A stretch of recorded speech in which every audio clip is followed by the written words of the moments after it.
Hai, assalamualaikum warahmatullahi wabarakatuh. Buat teman-teman dimanapun kita berada, semoga sehat selalu ya guys. Yang sakit semoga cepat sembuh, cepat diangkat penyakitnya dan bisa bekerja kembali. Jangan lupa terus berusaha diiringi dengan doa ya guys. Berawal dari curhatan Mbak TKW Hongkong ya guys, yang ada di Facebook ini. Dan di sini juga ada mbak-mbak yang menawarkan jasa kecantikan, bikin alis lah, terus klinik kesehatan kayak memperbesar payudara kayak gitu, terus membesarkan bokong. Nah, ini salah satunya adalah mbak-mbak TKW yang membuka praktek klinik abal-abal seperti itu guys. Dan salah satu korbannya itu merasa kecewa dan mbaknya ini diviralkan karena mbaknya ini sangat kecewa dengan kerjanya itu udah bayar mahal tapi nggak sesuai gitu loh guys. Namanya juga abal-abal. Susunya jadi panjang, terus bokongnya jadi lebar, bukannya montok. Terus pasang gigi juga banyak yang bermasalah. Pasang behel ini tuh Mbak Yanti behel ya guys. Terus Mbak Yanti behel ini merasa nggak terima karena udah diviralkan oleh salah satu pasien yang merasa dirugikan. Dan ini pernyataan dari Mbak Yanti behel ya guys. Katanya Mbak Yanti itu udah nggak buka klinik lagi, udah stop dan minta maaf ke klien semua, ke teman-teman yang merasa gagal. Assalamualaikum Kak Yatisam, dan teman-teman semua, saya Yanti Behel.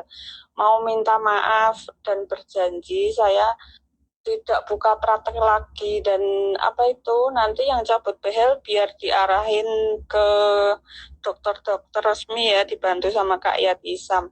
Dan nanti kalau ada yang menyangkutkan nama saya udah nggak buka lagi ya teman-teman, saya minta maaf. Jadi buat teman-teman ya, dimanapun kita berada, buat kecantikan itu kita jangan yang abal-abal, mahal nggak apa-apa, yang penting aman.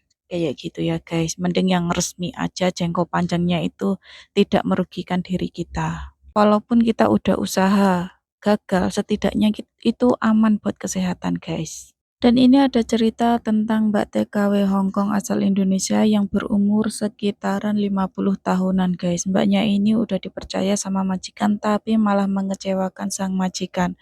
Mbaknya ini berawal dari kontrak pertama karena bisa bahasa kerjanya bagus dan majikan itu merenew kontrak yang kedua guys. Mbaknya ini kerja baru 3 tahunan dan majikannya itu baru mengetahui kalau aset perhiasannya itu hilang guys, banyak yang hilang. Dan majikannya itu menanyai ke mbaknya, dan mbaknya itu disuruh ngaku, dan akhirnya mbaknya itu ngaku. Kemana semua mas-mas itu guys? Ternyata mbaknya ini telah menggadaikan semua mas-masnya. Dan majikannya itu diberi surat penggadaian sekitar 17 lembar guys. Dan 17 lembar surat penggadaian ini bukan di tempat yang satu ya guys. Maksudnya bukan di tempat yang sama, berbeda-beda.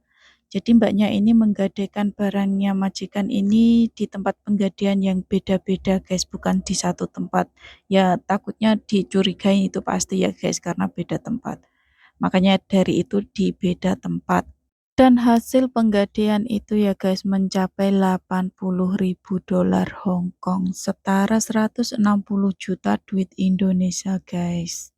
Digadaikan di tempat penggadaian yang berbeda-beda. Biar tukang penggadaian itu nggak curiga, mbaknya ini menggadaikan emasnya itu di bawah harga 10.000 dolar Hong Kong, di bawah 20 juta duit Indonesia guys. Jadi nggak terlalu curiga. Dan akhirnya majikan menebus emasnya itu yang masih ada ya guys, sekitaran 60.000 dolar Hong Kong, setara 120 juta. Dan seharusnya majikan itu menebusnya dengan angka 80.000 dolar Hong Kong ya guys. Kenapa cuma 60 dolar Hong Kong? Bukannya majikan itu nggak punya uang ya. Tapi sebagian barang emasnya itu udah nggak ada guys, udah hilang, udah dilelang. Jadi mbaknya ini menggadaikan itu udah sekitaran hampir 3 tahunan guys lamanya. Jadi nggak ditebus-tebus, sebagian itu udah hilang. Barang kalau udah digadaikan, nggak ditebus itu dilelang gitu loh guys, dijual lelang. Dan setelah itu majikannya itu melaporkan Mbaknya ini ke kantor polisi ya guys ya. Langsung Mbaknya ini dibawa oleh polisi ke kantor polisi gitu loh guys. Berkeruh diri sendiri, mempersulit diri sendiri. Ini sendiri. Setelah Mbaknya ini dibawa ke kantor polisi ya guys, untuk mempertanggungjawabkan. Dan gak lama kemudian itu ada surat dari pihak bank yang datang ke rumah majikan guys. Bukan surat buat majikan ya guys, itu surat dari Mbak TKW Hongkong yang telah melakukan pencurian mas majikan itu tadi. Dan ternyata mbaknya ini punya hutang bank beberapa bank gitu loh guys. Jadi mbaknya ini punya hutang bank ya guys. Untuk menutupnya itu sampai menghalalkan segala cara. Jadi kita ini bergaya kalau pingin sesuatu itu mbok yo sabar dulu gitu loh guys, nggak usah cepet-cepet, sabar dulu nunggu gaji. Kalau kita dipikir kurang itu ya kurang terus ya guys ya. Padahal di luar negeri itu gajinya udah di atas gitu loh, maksudnya berjuta-juta udah banyak. Dan semua itu tergantung kitanya loh guys. Gaji kecil, gaya hidup kecil. Gaji besar, gaya hidup jangan sampai melampaui batas. Terlalu ngoyo gitu loh guys.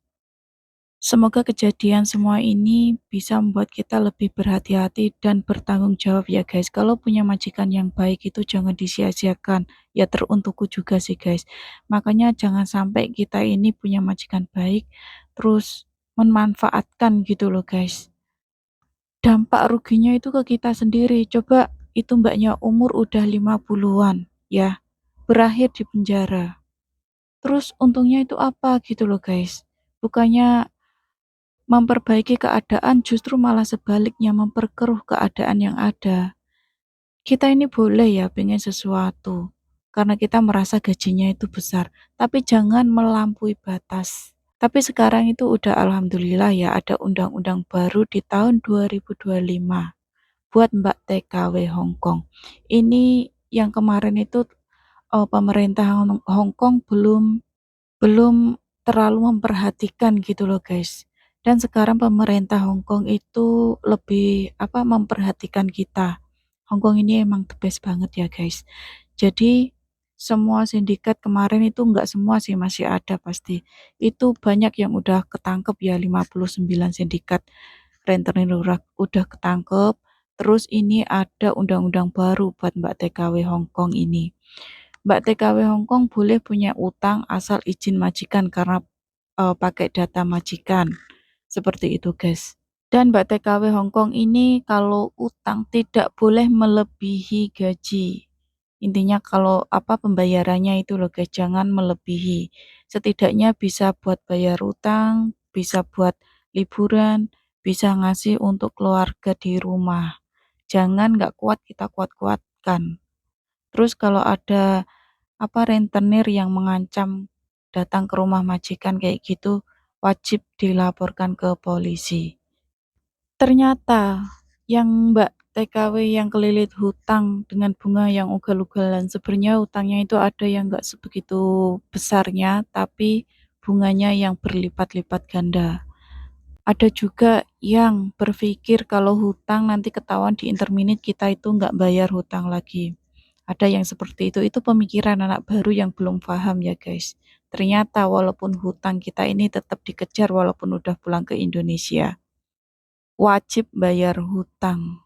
Walaupun kita ini tidak bisa ke Hong Kong lagi di negara lain, yang namanya hutang itu wajib dibayar ya guys, kecuali kita ini sudah tidak ada. Teruntukku dan teman-teman semua, setelah kejadian ini kita bisa mengambil hikmahnya untuk lebih berhati-hati lagi. Dan satu lagi, jangan sampai kalau kita ini udah dipercaya sama majikan, jangan dikecewakan.